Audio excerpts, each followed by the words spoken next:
Yep. All right. So while I do the intro, I just need it to be quiet in the studio, and then quiet in the studio. Quiet.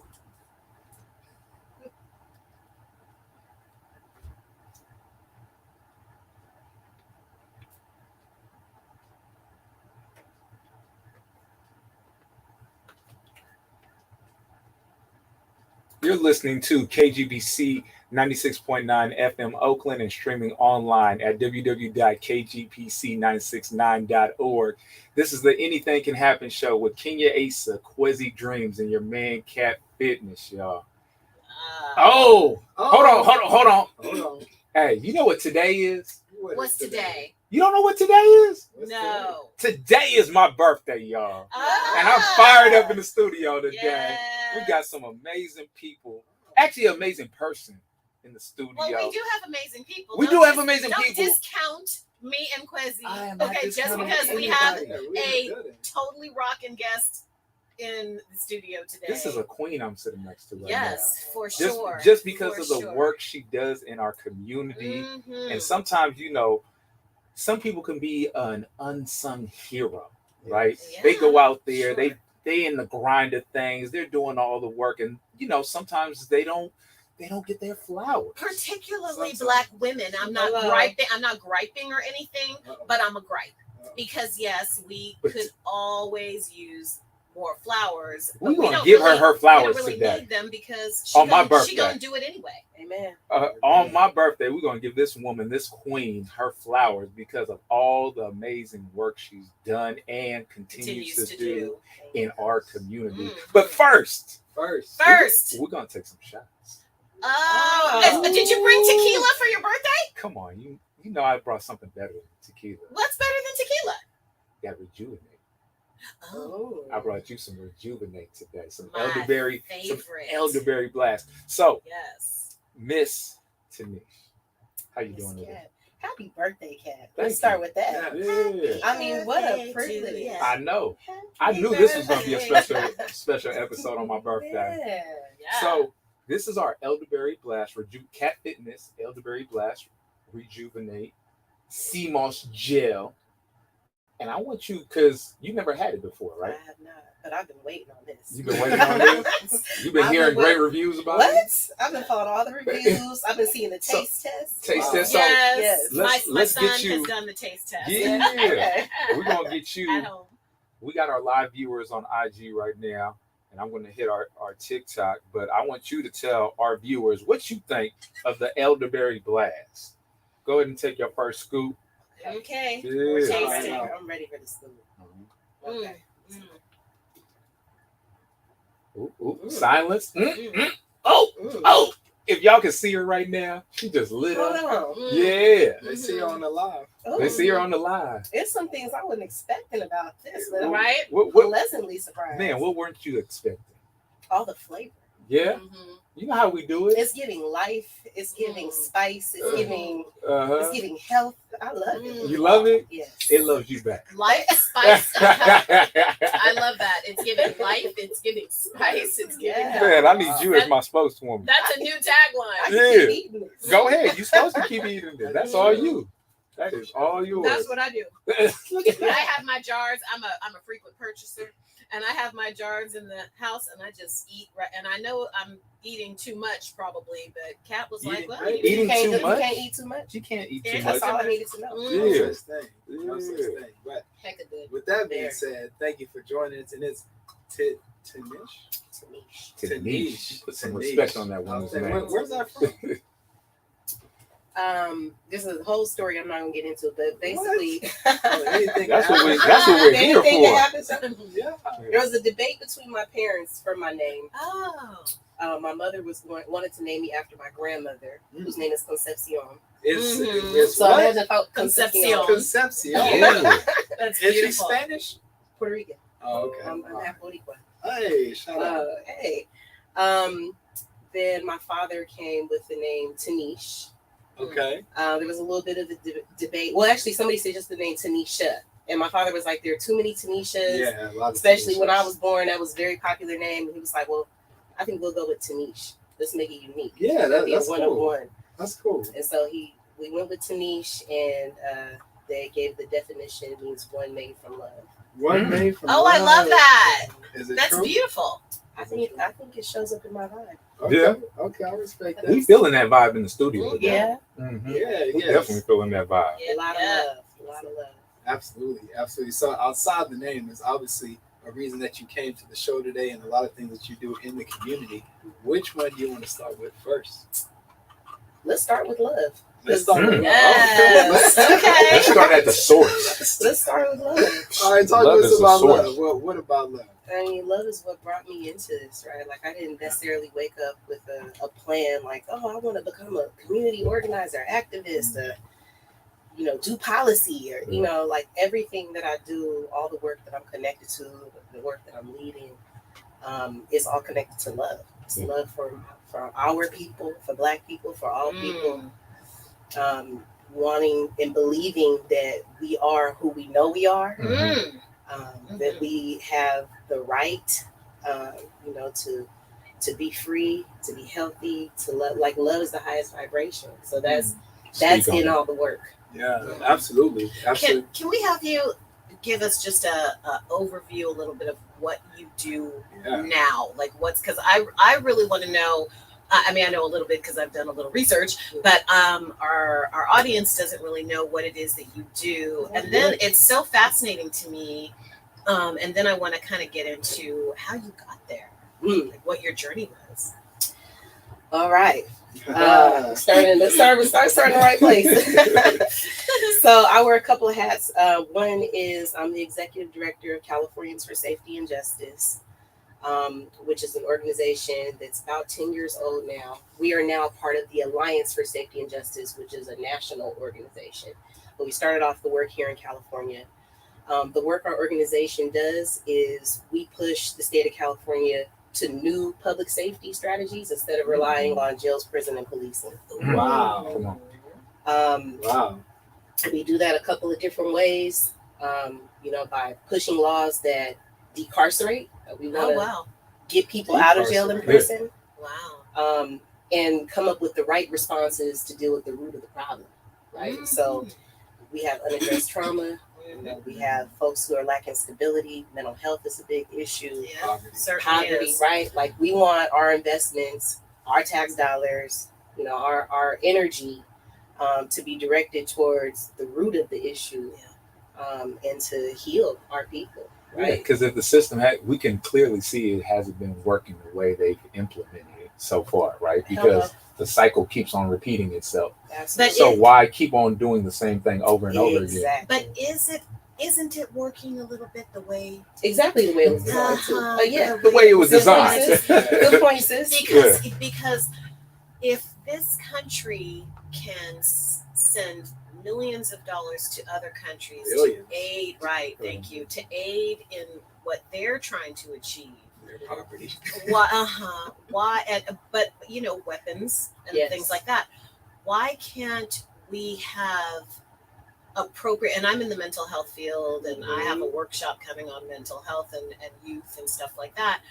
Why can't we address the mental health problem and all the other ones that you just mentioned in this country? The answer, in my opinion, is we can, but we don't. They don't, because it's not a priority. Yes. And to go back to what you said, it's because the system is working exactly the way it was supposed to begin with, right? Amen. These systems weren't designed, well, I'll speak specifically about the criminal justice system, was never designed to deal with the problem, right? Right. And that's the issue, In California, something like $50 billion a year goes into our criminal legal system. Every year, $50 billion. That's supposed to be in the name of safety, public safety. The majority of people that go into that system come out with lifelong barriers that leave them unsafe and leave us unsafe. None of us are safe. That's right. Yes. People can't get housing, employment. They can't even get public benefits, depending on the types of crimes they may have on their record. So that doesn't lead to safety for any of us. And the people who have been harmed, or the victims as we're identified, less than 1% of that money goes towards helping victims rebuild their lives. Less than 1% of a bill. How many billions did you say? 50 billion.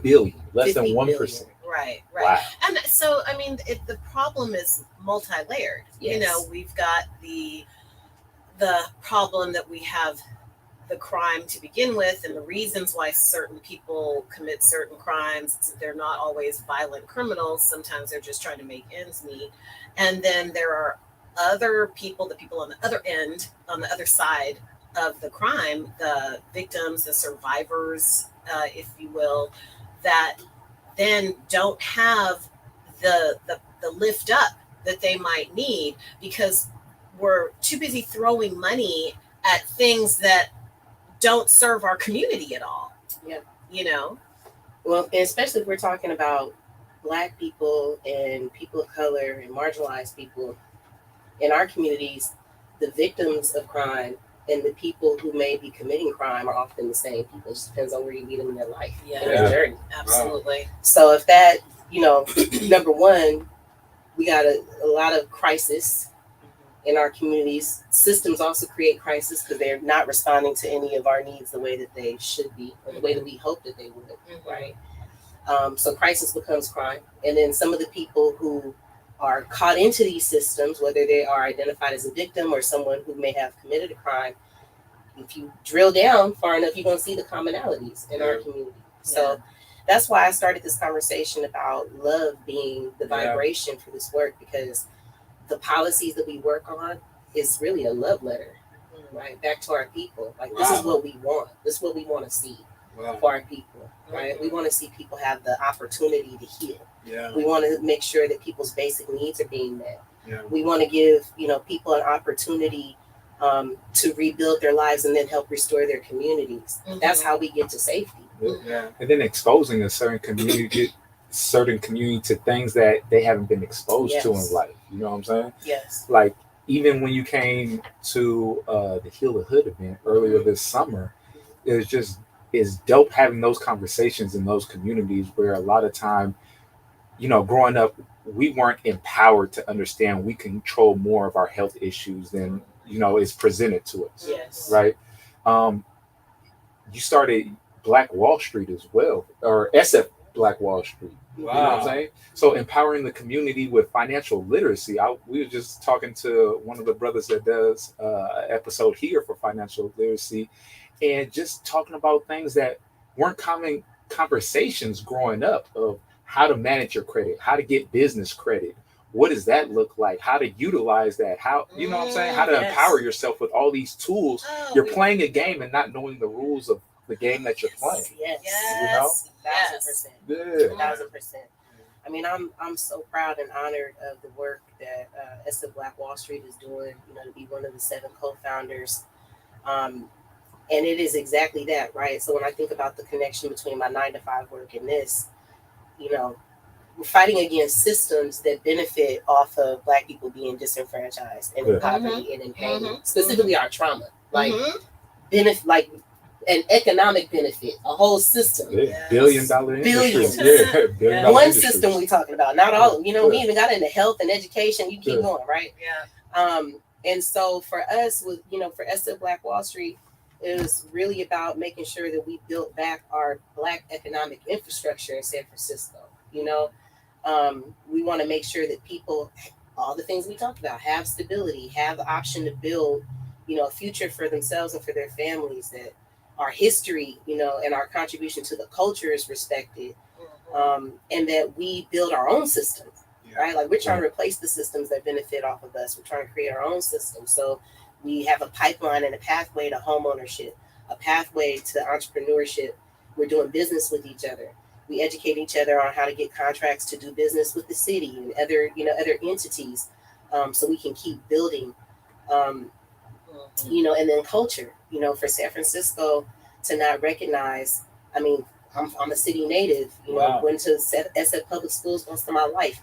I never learned about William Ladysdorff or Mary Ellen Pleasant, right? But these are 2 Black people that were the bedrock of San Francisco. William Ladysdorff founded the first hotel, first business on the San Francisco waterfront. right? Like he was a consulate to Mexico. This was a Black man. He died when he was 36 years old. 36? Wow. 36 years old. So think about it. Like if I had known as a child that the city that I grew up in and represented was literally founded by a Black man, what that would have done for my generation and my community, right? And our identity. So we walk back, like I said, Black Wall Street is walking back into this conversation with that ownership, with that agency.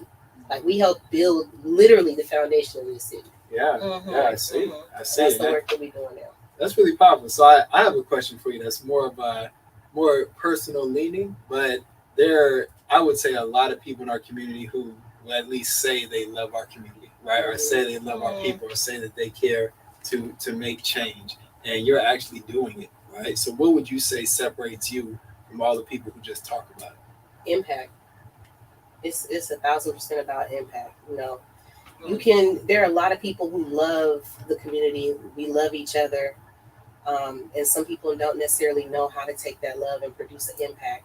And I always say, you can start with something small. I don't care if you decide that you're gonna wake up and go sweep your block every day, or bring your neighbor's trash can in, or go back to the old school. When I was a kid, everybody on the block was an auntie or an uncle. You weren't about to just go down the block acting any kind of way. Like when we bring back that village concept, to me, those are all things that make impact. You don't necessarily have to be doing policy work like I'm doing, or some of the other conversations that we're in. Everybody has a role, but I think for me, I've been blessed to have a unique journey into this work, and I can kind of connect the dots in a way that gives us, it's not about me, like it gives us an opportunity to move things, whether it's budget or creating opportunities for our people. Like through SF Black Wallstreet, we just graduated our second entrepreneurship cohort.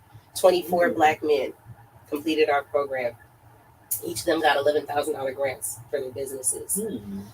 Now they're a part of our network. So we have a total of 38 Black-owned businesses, San Francisco natives, who are now a part of our network. Like that's impact. We're doing business with each other, and so like that to me is what separates people who have a desire to people who actually want to take action on. Like you demonstrate that love by what you do. Okay, we gotta talk.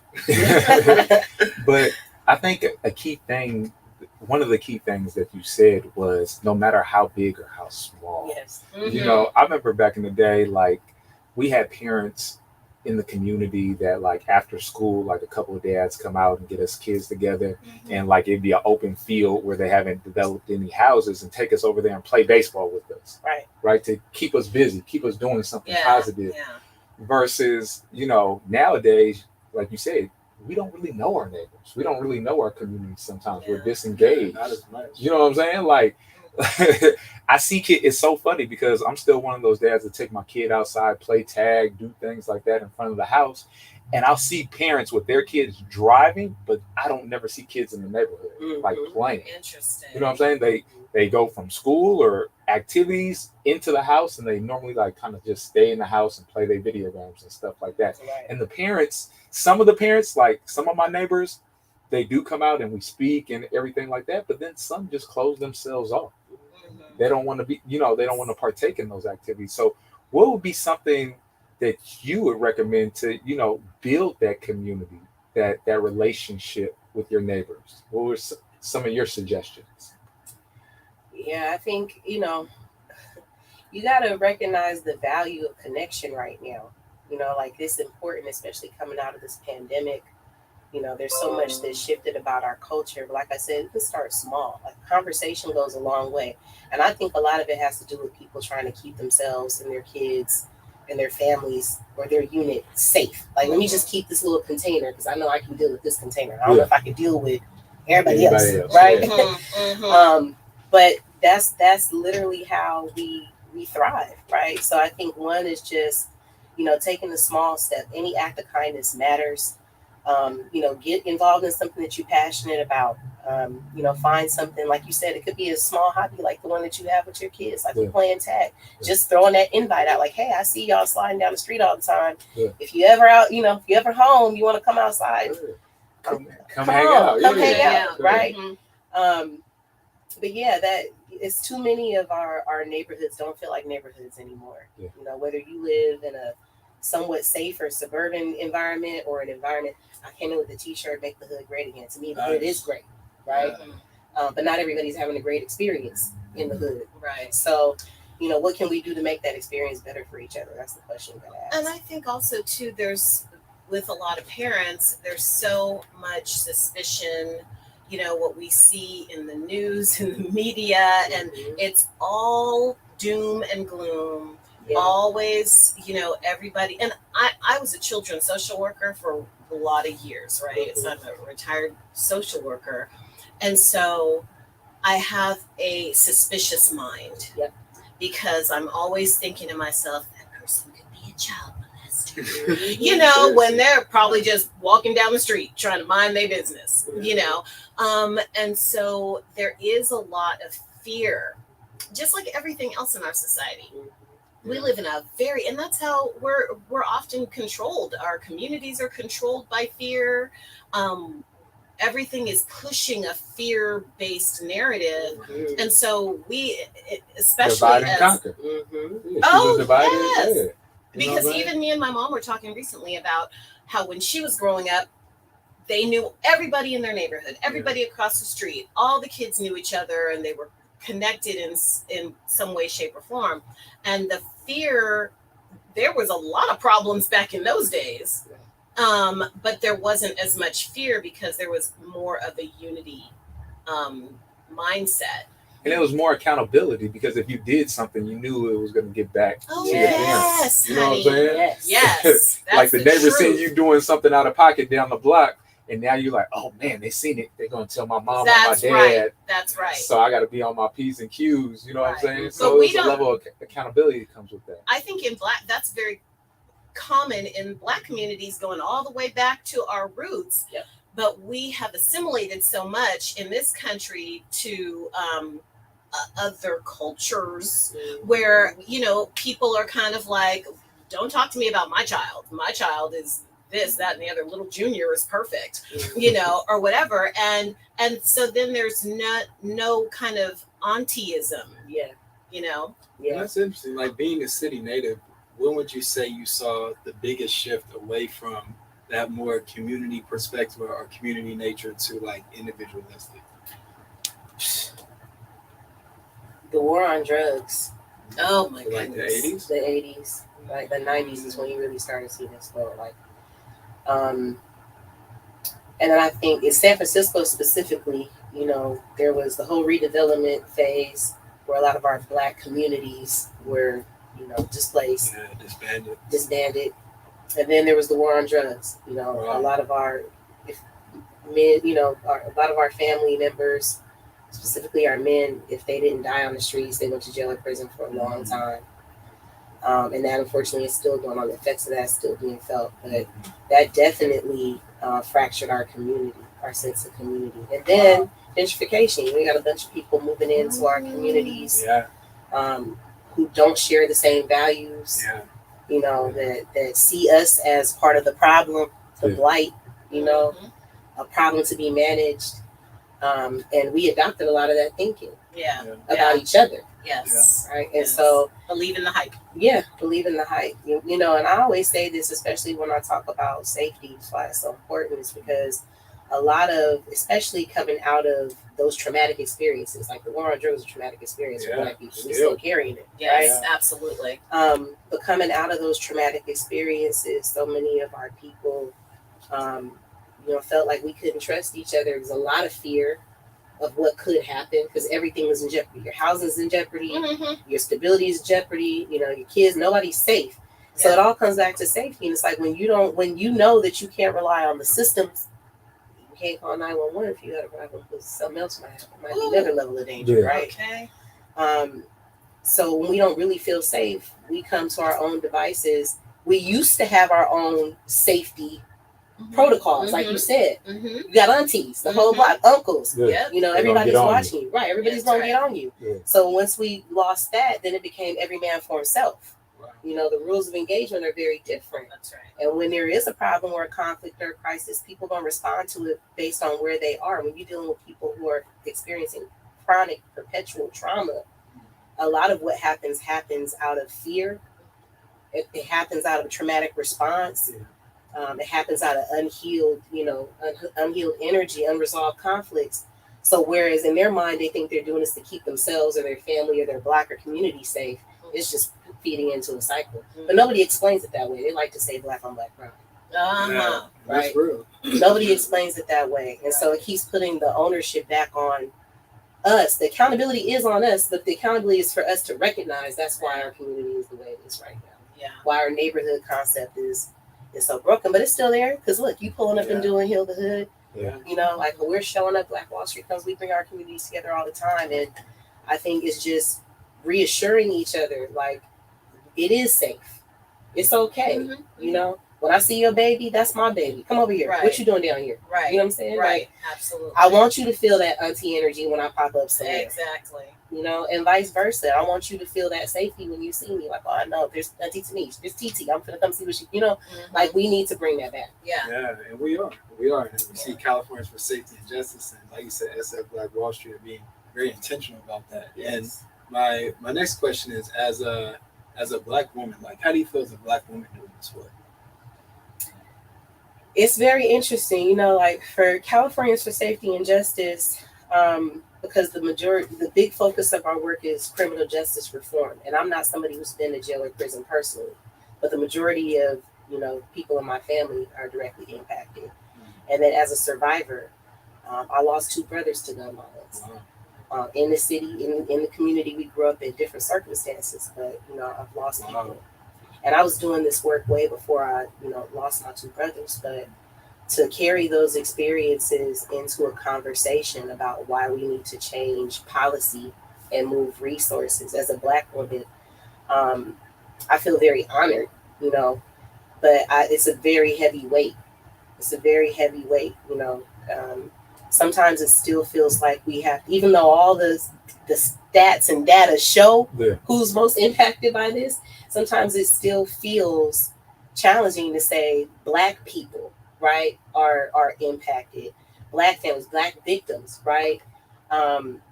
Safety, right? Like, we have to center safety on the safety of Black people, right? Yes. Because we got to address everybody, right? This is an issue that impacts everybody. And how do you say it to the person who's in Orange County? Why would you? Why do we even need to? Is my question. Because of that individualistic mentality, right? Where it's like, that's a y'all issue, not a my issue, right? Hey, I used to live in Orange County. We there too. I've been here, right? I used to live there. So the child, it's like, to answer your question, as a Black woman, I feel very privileged and honored to be leading this conversation in the work in the state. But I also lead it with the reality that it's heavy work, because we are living in real time all the things that we're advocating and fighting about. Like, I'm dealing with it in my house, in my family, in my community. Yeah. And how do you carry that? Like, what inspires you to keep doing the work? Love, number one, and I feel like a responsibility to show. Like, we need more examples. We need more Cat. Like, when I look at Cat, I can physically see the manifestation of him taking care of himself. Right. That's true. Those are called muscles. Those are called muscles. Right? And vegetables. Muscles and vegetables. But it's like, I say that because I also want to inspire, like, people to see me and see healing, right? See me and see love. See me and see health. See me and see wealth, right?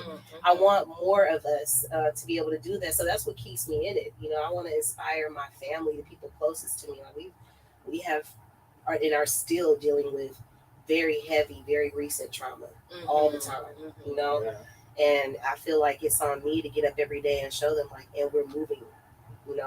I think back all the time on, our ancestors.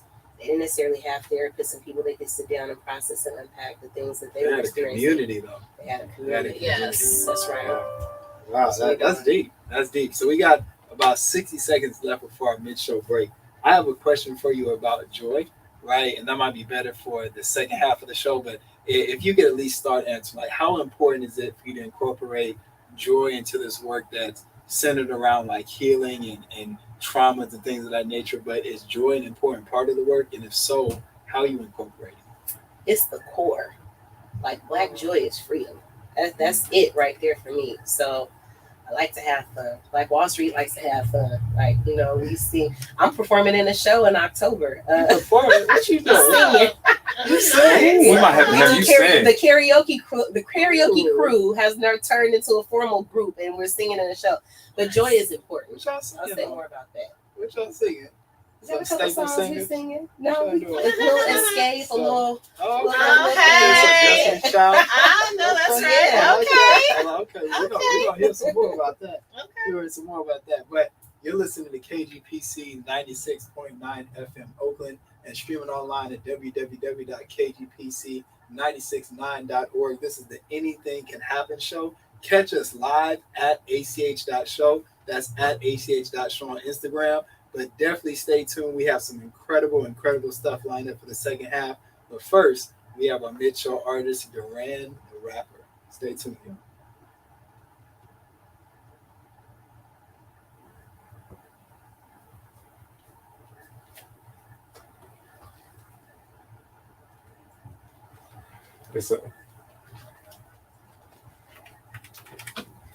We got 2 minutes on this one.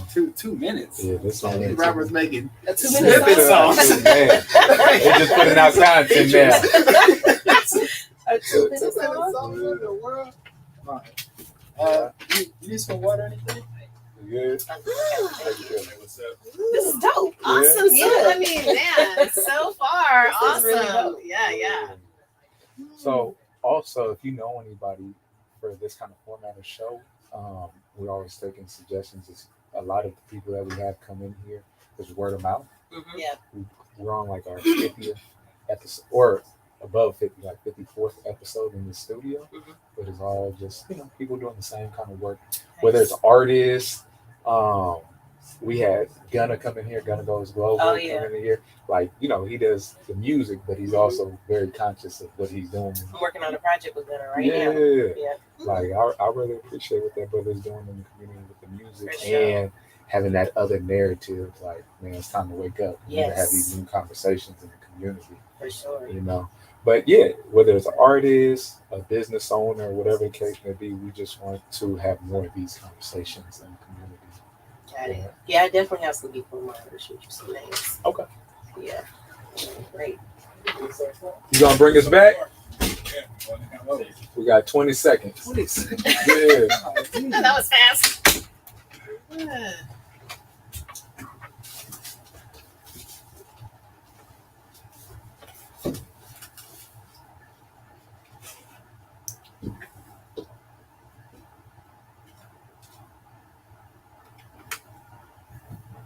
All right, welcome back. This is officially the second half of the Anything Can Happen show with Cat Fitness, Quessy Dreams, and Kenya Asa. You're listening to KGPC 96.9 FM, Oakland. But today in the studio, we have Tinisch from Californians for Safety and Justice, co-founder of the San Francisco Black Wallstreet movement, a mother, a loving community organizer, and all the things. But we got an incredible second half lined up. And as we get into it, I know one thing we didn't talk about too much in the first half was wealth. We mentioned it, but let's talk about it. What does wealth mean to you, especially from a financial perspective within our community? Man, I'll be honest with you. It's a word that I've had to really get used to using when we talk about what we want for our community, right, and what we deserve.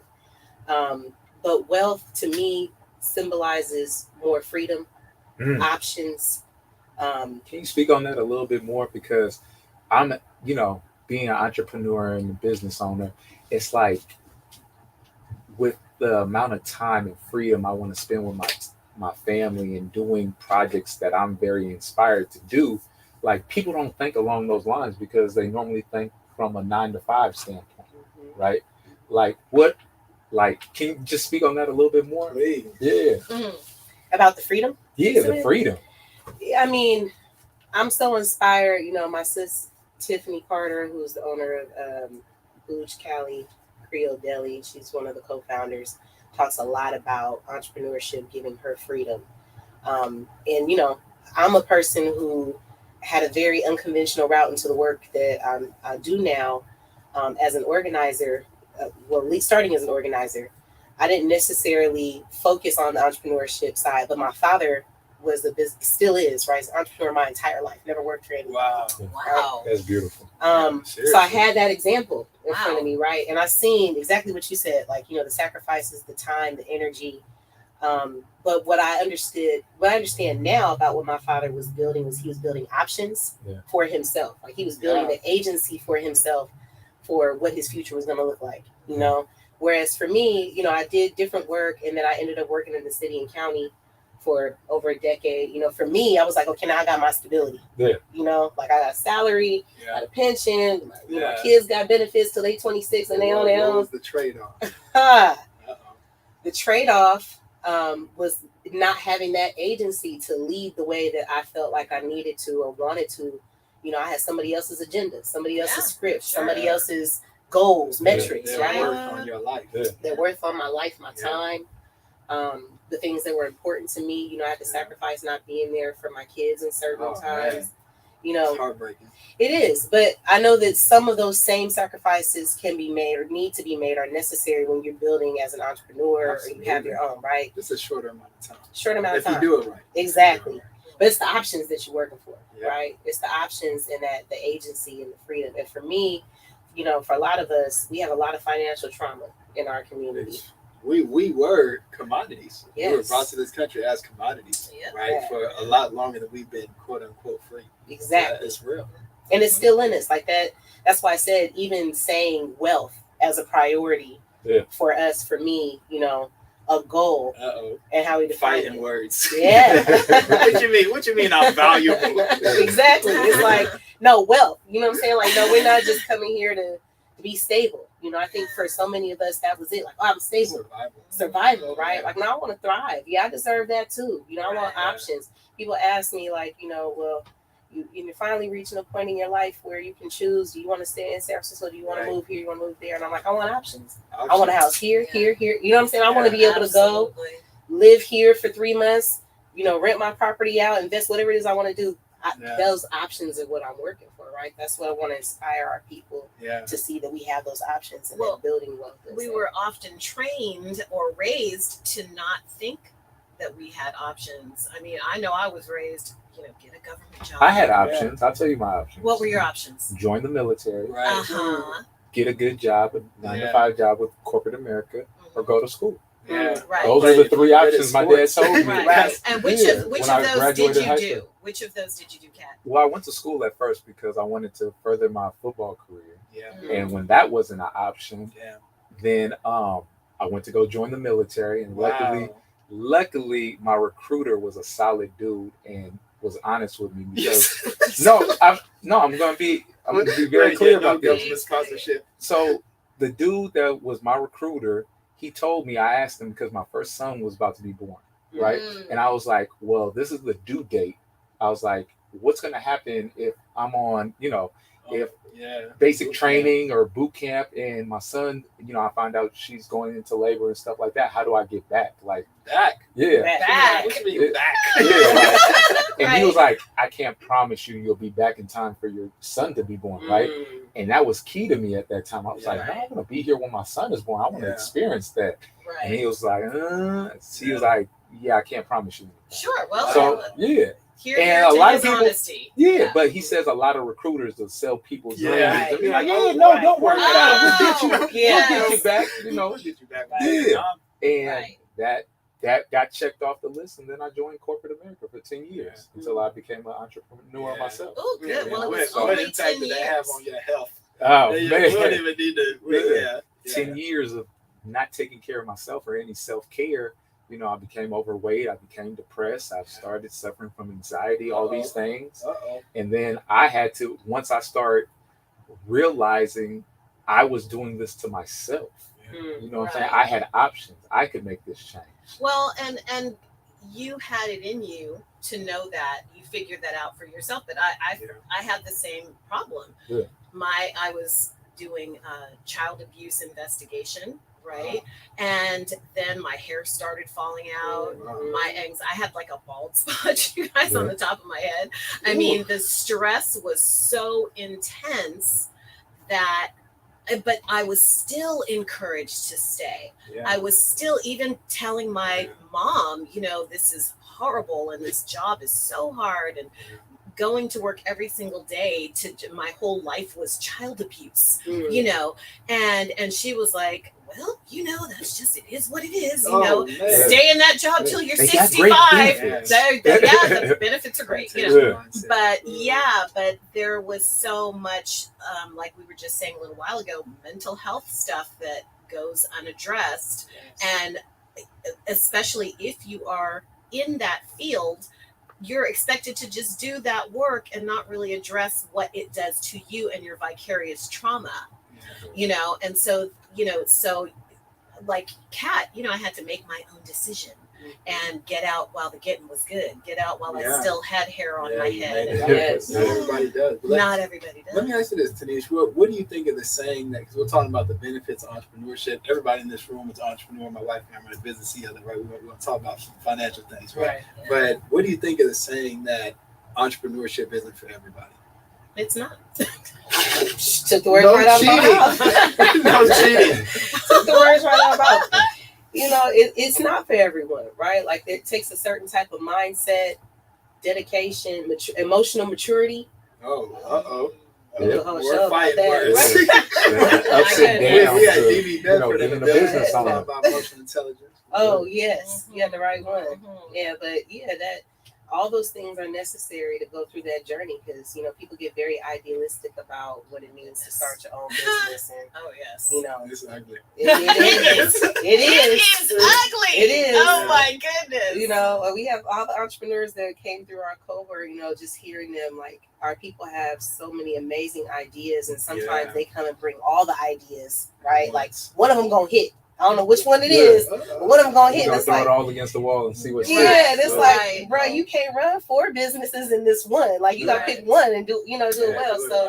So there's a lot to it, right? That I don't think everyone, but getting that education, you know, learning from folks like yourself, like me, like others who are going through the entrepreneurship journey, and what that process is like, and being able to see the freedom and the agency that it can provide to you, is important. But no, it ain't for everybody.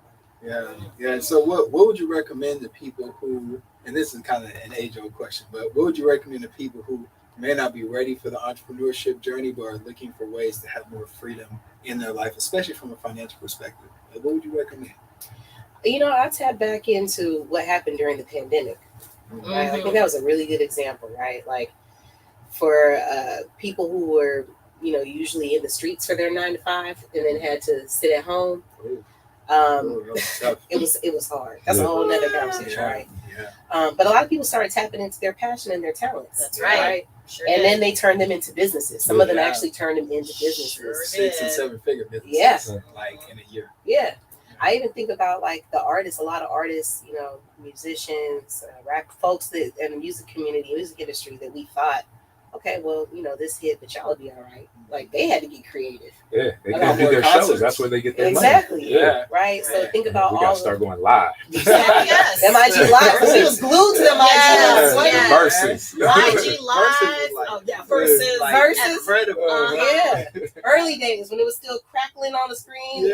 Teddy and Teddy and Babyface couldn't hear each other. Like, that's it.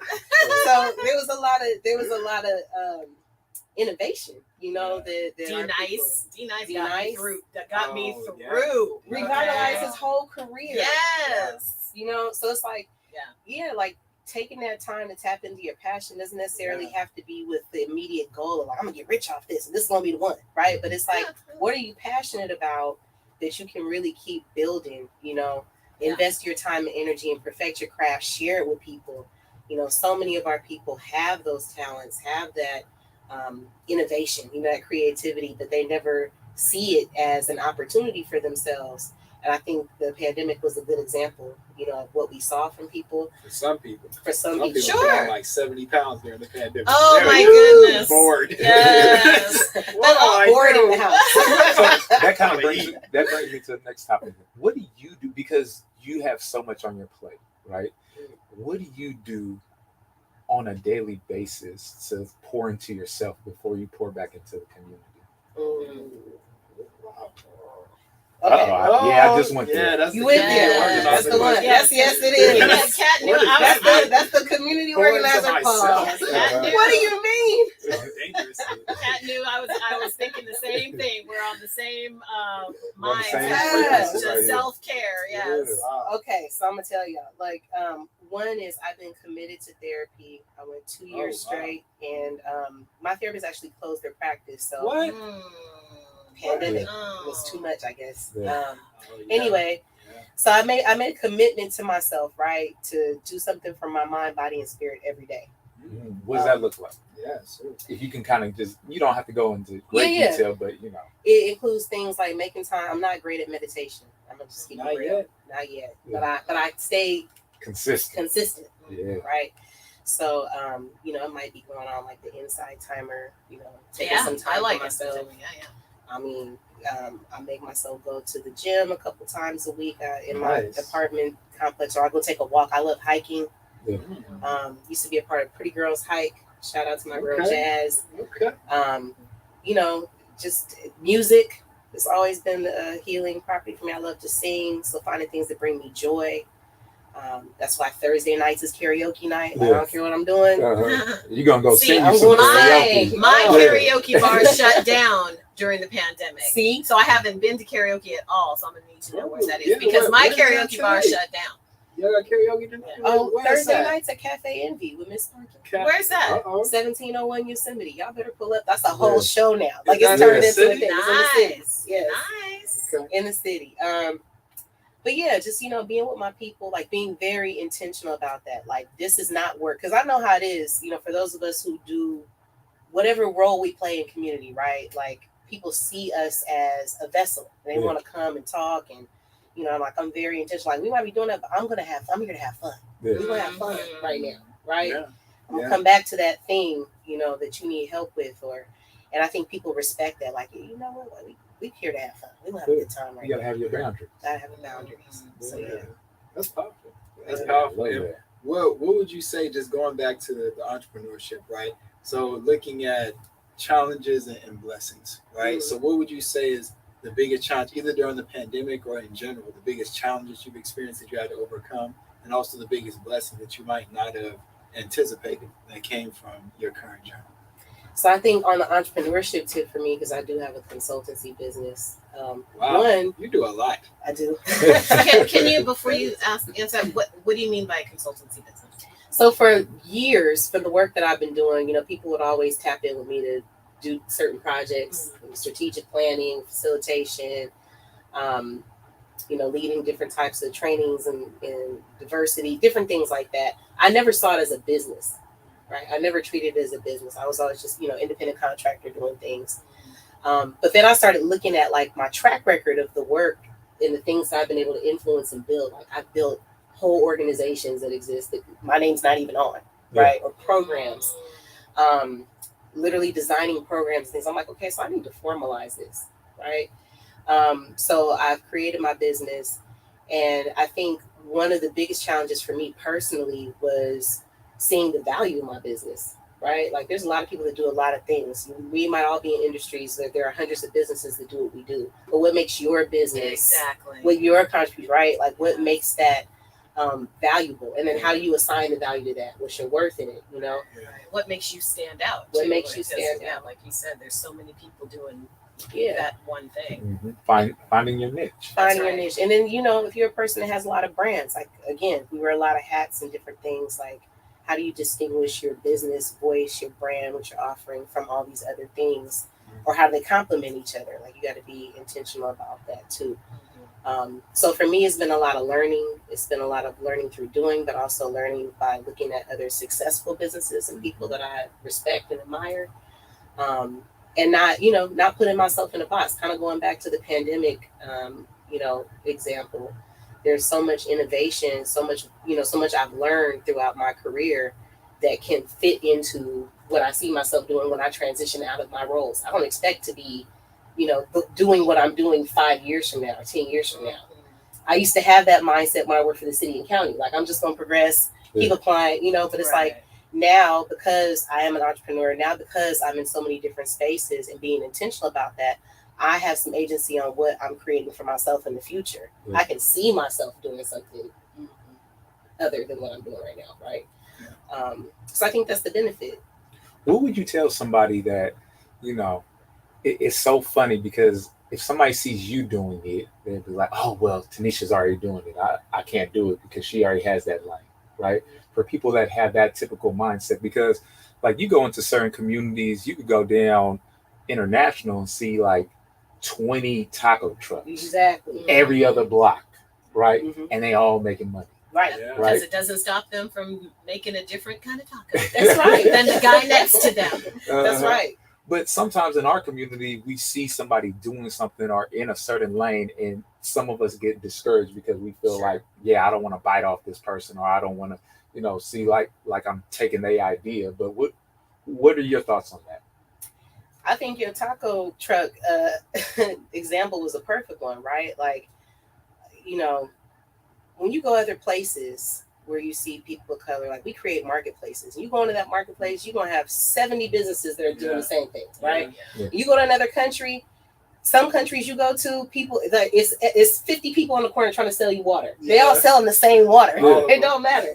But they are like, somebody's going to buy this water. You might buy it from him, but you're going to buy some water when you're here, right? So I think that's the mindset to keep, right? Like, there may be something unique about what you're doing, and even if you haven't figured out exactly what that is, that shouldn't stop you from getting into the market. Like, get access to market, give yourself an opportunity to make some money, to do business, and then you figure out what it is that's unique about what it is that you're offering. And get the experience. Get the experience, right? Absolutely.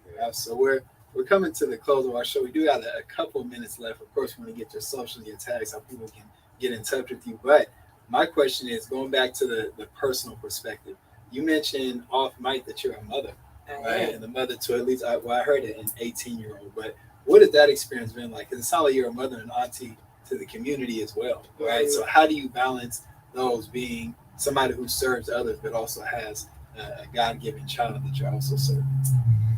So I have 3. Wow. My oldest is 22. So I got 22, 20, and 18. Ooh. Yeah, my kids is grown. I got an 18-year-old. Hold on. Do you? Yeah. They grown-ish. Well, Kat has so many kids, he's got one of every age. Hold on. Basically. Oh, wait a minute. Now I got 18. Me and my son, my second oldest, have the same birthday. Oh, wow. So shout out my son Lamar. Happy birthday, He Lamar. just turned 16 today. Wow. 13 and 9. Wow. Yeah. And I have a 13-year-old too. Me and Kat both have 13. Oh. 13. Wow, no kids. So No Well, kids. you just got married. your You just business got is your married. kid. Right. Yeah, right. Well, those of us who have children can tell you it just gets different as they grow. I mean, we still parenting. So when you get, when they transition to young adulthood, we're still parenting. It's a very interesting thing for me to move, at least with my 2 oldest, from being like the total authority to being the advisor. Oh, yeah. That was hard for me. With my oldest, it happened during the pandemic. I was like, I got all emotional because my kid got up today and made his own lunch. And I was like, wait, am I just obsolete now? I was like, so I'm not needed anymore. He got up, he went to the washing machine and got his clothes that I had put in the dryer at 1:00 this morning. He was already dressed, but he You gotta let him go. Let him be free. Well, girl, wait till he tells you he's moving out or moving in with his girlfriend. We're significant other. That's a whole nother. Okay, listen, I'm just not ready. I wasn't even ready for the lunch I was like, what did you make? So it's an interesting transition. Dedicated, majority of my life to raising my children, and they're amazing. All 3 of them are amazing in their own way. And it's like I said, that transition of being the one that made the lunches and pick up and drop, to okay, Halloween's coming. I'm not taking anybody trick or treating. I don't know whether or not they have choices now because they have their own lives. I want to go hang out with my friends, Mom. Home with your friends, right? Like home, it's always gonna be home based, but things are different, and I'm learning to appreciate that. I'm learning to appreciate that having that time to myself, because I say to people who ask, like, my kids, being older now kind of makes me feel like I'm in my second adulthood. Like, okay, now I'm doing things based on me, like how I want to do it. But parenting has definitely been a joy, and I'm still learning while I'm doing it, even though my kids are older. But it is on the job training. It is on the job training, but it's a lot of balancing. I always thank and acknowledge my kids for sharing me with the community. And my kids have always been in community, so they know, they're community kids, so they've had that experience. But I always thank them for sharing me, and I try to have boundaries around that too. Like, as much as I'm loved and have a connection with so many people in the community, there's some things that I have to keep just for my babies, just for my house, right? And sometimes I have to push back and let them know too. They be like, "Mama, can my friend come with me?" I can't do it. I'm sorry, can't do that. Can't play that role right now. So there's a lot of balance that has to come with it. But I think I'm grateful. My kids are grateful too. That had a lot of different experiences that teach us how to do both. Okay, well, thank you for sharing. Thank you for sharing. And that brings us to the end of our show. But before we wrap up officially, how can people find you? How can people get tapped in? Californians for Safety and Justice, SF Black Wallstreet, your consulting business. How can they reach out? All the things. Okay, you can follow me on Instagram at only1Tinisch, only the number one Tinisch. Tinisch Hollins on Facebook, LinkedIn. You can find me there if you want more of my professional stuff, because IG ain't no telling what's Hey. IG. You gotta get paid. You gotta get paid. I keep it toned down for the most part, but so you can find me there. Twitter, I'm also at Tinisch Hollins on Twitter. SF Black Wallstreet at SF Black Wallstreet on IG, Twitter, and on Facebook. You can find our website. You can find information about my consultancy business on LinkedIn as well. Wow. Okay. Fantastic. Well, we really appreciate you and excited to connect on many different avenues. But thank you for sharing your wisdom and your nuggets with our listening audience today. And with that said, you're listening to KGPC 96.9 FM. This is the Anything Can Happen show. We stream online at www.kgpc969.org. Make sure you like, comment, follow, subscribe. Follow us on Instagram at ach.show. That's at ach.show. We go live every single Thursday at noon Pacific Standard Time. Stay tuned. We got some more incredible guests and content on the way. But for now, make sure you tap in and follow us. Talk to you next week. Peace.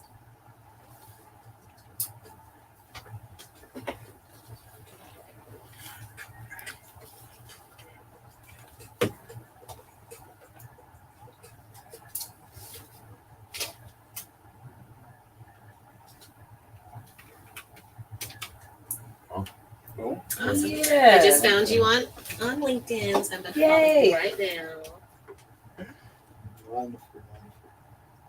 That was so much fun. Thanks, y'all. That was good. That conversation could have kept on going. Mm-hmm. Yeah, it definitely could have. Before we let you get out of here today, we just need you to do a drop for the show. Have you ever done a drop before? Mm-hmm. Okay. So with ours, just introducing yourself, your business, saying, "Hey, this is Tinisch Hollins with whatever business you want to identify with," and then you're tuned into the Anything Can Happen show. And today we're talking about buying back the blocker. Okay, take a picture of you guys in the studio. In the This is for you, and studio. I'll airdrop it to you. Nice. Thank you.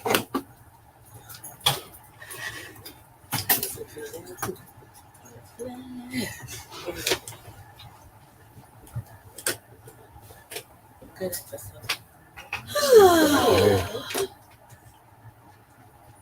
Do you want me to scooch? Yeah, you gotta get You guys got get it. in the picture. You gotta scrunch together. Nice.